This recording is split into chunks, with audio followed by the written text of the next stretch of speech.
kepada Nabi Adam. Nabi Adam tidak sanggup untuk menghadap Allah. Karena apa? Karena Nabi Adam pernah buat salah dalam hidupnya, makan buah undi. Datang kepada Nabi Musa. Nabi Musa juga tak sanggup karena pernah buat salah dalam hidupnya. Datang kepada Nabi Ibrahim. Nabi Ibrahim juga tak sanggup menghadap Allah karena pernah bohong 4 kali dalam hidupnya. Lalu satu-satunya Rasul dan Nabi yang dapat kita minta pertolongan tersebut yaitu Rasulullah. Lalu lewat Rasulullah di samping kita, kita santai. Kenapa? Karena kita tidak kenal kepada Rasulullah. Alangkah ruginya Bapak Ibu. Kalau dengan Rasulullah saja tidak kenal, begitu ruginya, bagaimana lagi kalau tidak kenal kepada Allah Subhanahu wa ta'ala. Maka wajar dalam Al-Quran Allah katakan, dan ayat ini sebenarnya ini ingin mengajarkan kepada kita bahwa di dunia inilah wajib kita itu jangan sampai buta hati.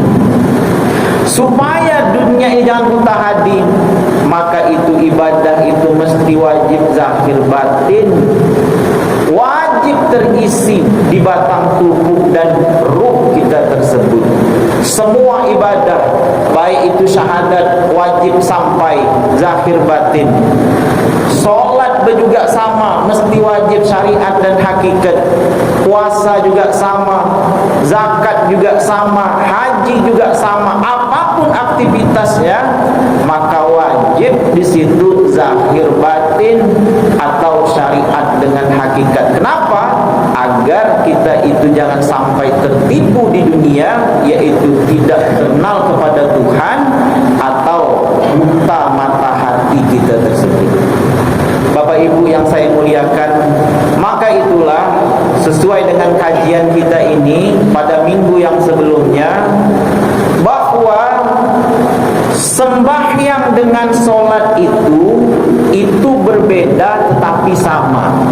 Nah, ini hebatnya ulama Nusantara ini Bapak Ibu, bahwa sholat dengan sembahyang itu berbeda tapi sama. Berbeda dalam pemahaman, sama dalam pelaksanaan.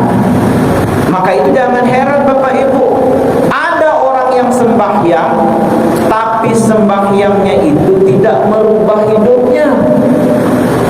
Sembahyangnya setiap hari tapi nipu orang juga setiap hari.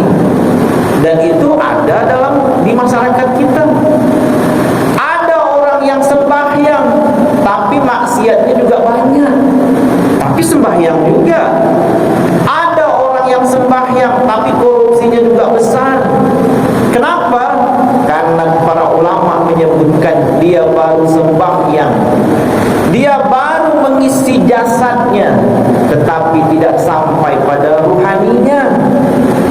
Maka itu sembahyang itu urusannya pada yang nampak, pada yang dapat dilihat dan didengar oleh telinga, yaitu yang kita lakukan ini Bapak Ibu, yang nampak tersebut. Tapi kalau disebut sholat, itu tidak nampak di mata dan tidak didengar oleh telinga. Apa dia? Ketika hati kita ini tersambung kepada Allah. Maka itu ketika hati kita itu tersambung kepada Allah, itulah hakikat daripada sholat tersebut. Coba misalnya Bapak Ibu bayangkan, apa mungkin orang mau berzina kalau berzina itu dalam keadaan hatinya itu sedang tersambung kepada Allah? Mungkin tidak? Tidak mungkin. Apa mungkin orang mau bermaksiat, mau korupsi dalam keadaan hatinya tersambung dengan Tuhan? Tidak mungkin. Maka benarlah Al-Quran mengatakan bahwa sholat itu mencegah perbuatan keji dan mungkar. Cuman masalahnya kita hanya sibuk dengan sembahyang tetapi melalaikan sholat yang sesungguhnya. Ini dia Bapak Ibu. Kita sibuk memperbaiki zahir kita, tetapi ruhani kita itu tidak kita perbaiki. Padahal Bapak Ibu pun mengetahui, sadar bahwa nanti ketika kita mati, yang kembali kepada Allah itu ruh kita, bukan jasad kita.